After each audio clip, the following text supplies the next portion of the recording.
Parashat Tavo we read every year in Chodesh Elul, and I would like to use this opportunity to speak about one point that in a way we can find in one pasuk in Parashat Tavo, but will bring us to deal with something that it's in general relate to this time of Chodesh Elul, the Chodesh that we prepare ourselves to Rosh Hashanah and Yom Kippur and all the Yamim Noraim. And I'm speaking about the pasuk after the Tochecha. Moshe is telling Am Yisrael, אתם ראיתם את המסות הגדולות, you have seen all the miracles that Hashem did to you, ולא נתן Hashem לכם לב לדעת ועיניים לראות ואוזניים לשמוע עד היום הזה. It seems to be that Hashem didn't give you the eyes and the ears in order to obey to Him. It's very difficult to understand because as we know we have the free choice. In ספר דברים, the Torah emphasized many times, החיים והמוות נתתי לפניך, הברכה והקללה ובחרת בחיים. Every man has the free choice to decide about his life. So what does it mean? לא נתן השם לכם לב לדעת. So the Mefarshim says that maybe Moshe tried to say it in a way of irony, to say, obviously Hashem gave you your eyes and your ear and your brain, and therefore you can determine, you can decide about your own life.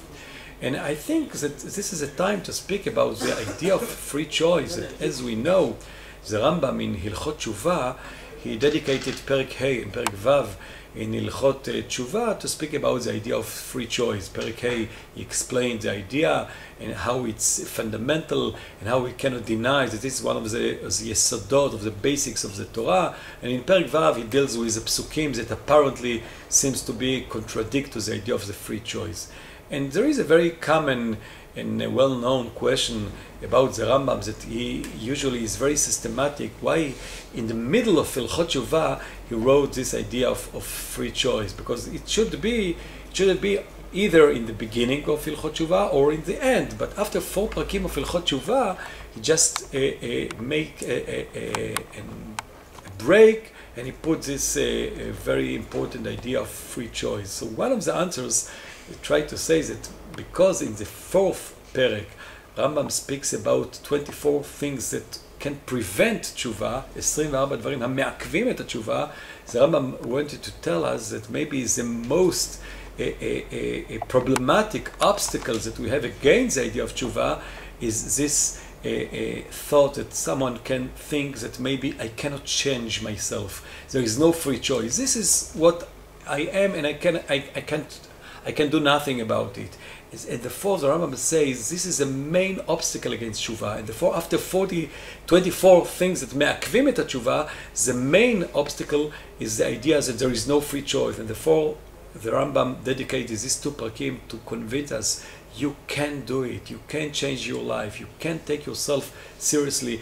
And as the Rambam says, everyone can be tzaddik kemoshe v'rasha kirovam. Just you have their own free choice. I've heard once a story that someone came to the Lubavitcher, Zichrono Levracha, and said in the middle of the conversation, he said to the Lubavitcher, in the place that I find myself today, etc., etc. So the Lubavitcher stopped him and he said, you never find yourself in a place, you always put yourself in a place. And I think it's very important, usually nowadays, when we speak about all the considerations of psychology and genetics and that everyone is just product of his own biography and psychology considerations, and therefore people tend to say that maybe we do not have a real free choice. And therefore it's very important to emphasize this idea that after all these considerations, you were created in the image of God, and one of the main elements of being a human being and being someone that was created in the image of God is the idea of free choice. אין הדבר תלוי אלא בי. Just depend on you. You can take your life. You can decide what is the direction, what is the destiny of your life. And this is a time in Elul to think about it. Shana tova, ktiva v'chatima tova.